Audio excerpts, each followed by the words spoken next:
Ok. Il fait beau de ouf.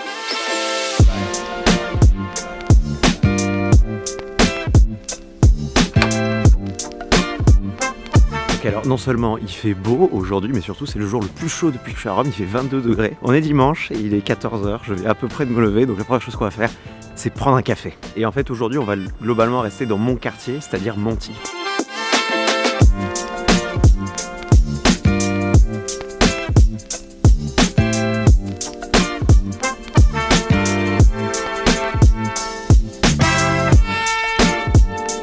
Voilà, en gros, je vis dans le quartier de Monti, à Rome, ce qui serait apparemment un des meilleurs quartiers pour vivre ici. Bon, j'avoue, c'était vraiment du pur hasard. Trouver un logement à Rome, c'était l'horreur, c'est le seul que j'ai trouvé littéralement. C'est un quartier qui est très agréable à vivre, parce que bon, déjà d'une part, c'est super mignon, mais surtout, c'est super bien placé dans Rome. On est juste un petit peu à l'est du centre historique de Rome. On est à juste 10 minutes de la gare de Termini, à pied, qui est la gare centrale de Rome. Moi, je suis à 10 minutes du Colisée à pied, à 10 minutes du Forum. Et d'ailleurs, le Colisée et le Forum, c'est deux choses qui sont vraiment à la limite de Monti, donc c'est presque Monti au final.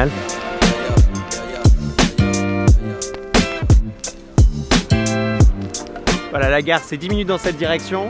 On est à côté du Colisée, on est à côté du Forum. Autant vous dire que vraiment je pouvais pas rêver mieux, je pense.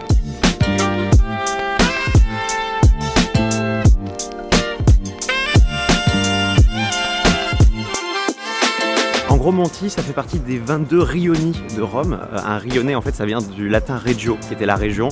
Aujourd'hui, ça désigne un quartier, du coup un quartier de la ville de Rome. Ça se trouve globalement au cœur de Rome, vraiment en plein centre, peut-être un petit peu déporté vers l'est, mais vraiment, on est vraiment une position centrale. Et l'emblème de Monti, en fait, c'est trois petites collines, parce que Monti, ça veut dire les monts en latin, tout simplement parce que dans ce quartier, on retrouve trois des monts de Rome. L'Esquilino, il Viminale et une partie du Quirinale.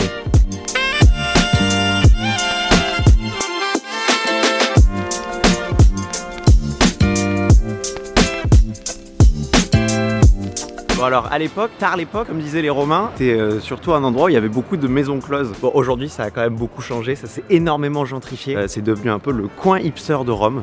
C'est un peu ma vibe, il y a beaucoup de coins où il y a un peu de jazz, il y a beaucoup de restaurants un peu sympas. Il y a à la fois ce côté ancien, traditionnel, et en même temps ce côté un petit peu plus moderne, un petit peu plus cool, mais sans pour autant être trop touristique, comme pourrait l'être Trastevere. Je vous emmènerai un autre jour dans une autre vidéo.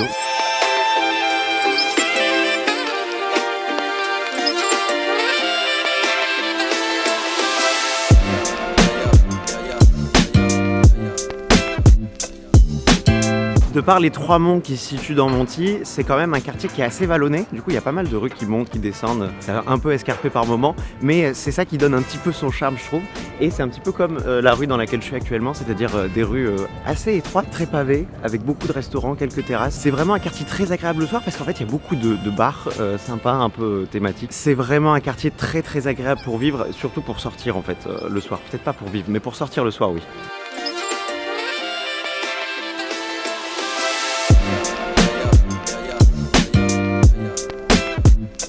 Et alors, chose assez étonnante qui va pas du tout vous étonner, mais à Monti, on a la chance d'avoir un arrêt de métro qui est Cavour. Ça a pas l'air ouf comme ça. Je vous ferai une vidéo sur les transports à Rome, mais vraiment, ici, c'est un peu l'apocalypse. Je sais pas comment le dire autrement. Mais du coup, on est chanceux déjà d'avoir au moins un arrêt de métro sur la ligne principale. Et ça n'a pas de prix.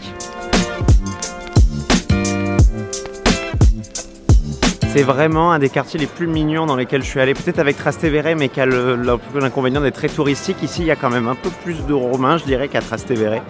Et là, je vous emmène un petit peu au coin Émile in Paris, ça s'appelle Piazza Madonna. C'est parfait pour en manger un sandwich, une scacciata, quelque chose comme ça. C'est très mignon.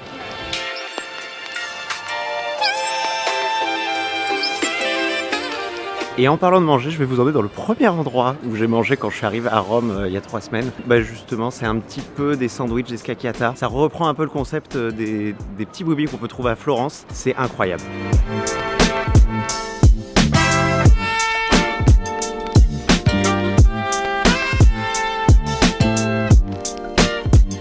Ok, donc ça s'appelle Misio et vraiment ça ressemble à ce qu'on peut trouver à Florence, un petit peu à l'Antico Vinaio. C'est des produits très simples, il n'y en a pas beaucoup, c'est vraiment encore une fois l'essence de la cuisine italienne. 2-3 ingrédients, pas plus, mais de très bonne qualité et c'est ça qui fait toute la différence.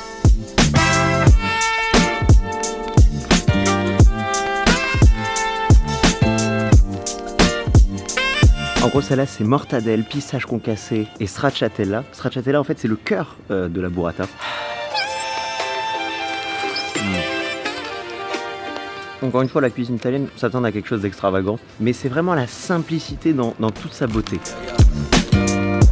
Et, vous voyez là, il fait beau, il fait chaud, je mange bien un truc tout simple dans la rue, tout seul. Mais c'est vraiment un peu ça, j'ai l'impression, le style de vie à l'italienne, c'est la dolce vita. Évidemment, on fait des gros dîners, des choses comme ça, mais on profite des choses simple, en faisant pas grand chose au final, et c'est très agréable. Je pense que c'est aussi ça peut-être qui m'a un petit peu repoussé à Milan. Bon, déjà c'était Milan, un peu différent. J'arrivais de New York où c'est pas du tout le même état d'esprit, vraiment pas, c'est l'exact opposé même. Mais là ça y est, ça fait 2 ans, là ça fait 4 semaines que je suis à Rome, je crois. Je suis content pour des petits moments comme ça me rend heureux, et tout le reste aussi me rend heureux, mais ça y compris. Et ça, j'arrive à le savourer maintenant.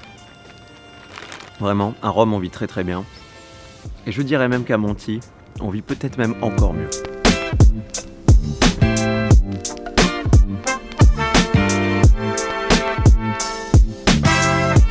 Bon, allez, on va se balader dans Monti et surtout on va prendre un café.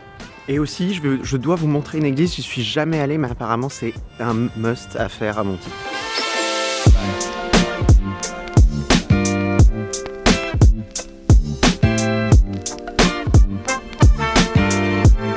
Du coup voilà, derrière moi, c'est la Basilica Santa Maria Maggiore. C'est la plus grande église de tout Monti, elle est immense. Et en fait, le premier bâtiment, il date à peu près du 4e, 5e, c'est très ancien. La particularité, c'est que c'est un peu un millefeuille, ça veut dire qu'en fait, on a continué de la restaurer, mais par-dessus, on a rajouté des éléments au fil des siècles.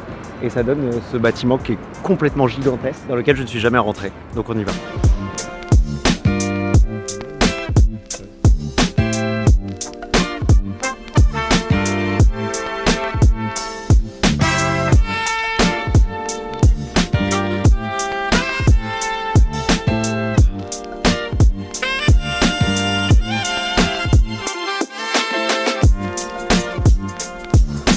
Bon, bien écoutez, on est retourné Piazza Madonna. J'ai enfin mon café. Je pense que je vais vous laisser là. Abonnez-vous, laissez un commentaire, laissez un like et à la semaine prochaine.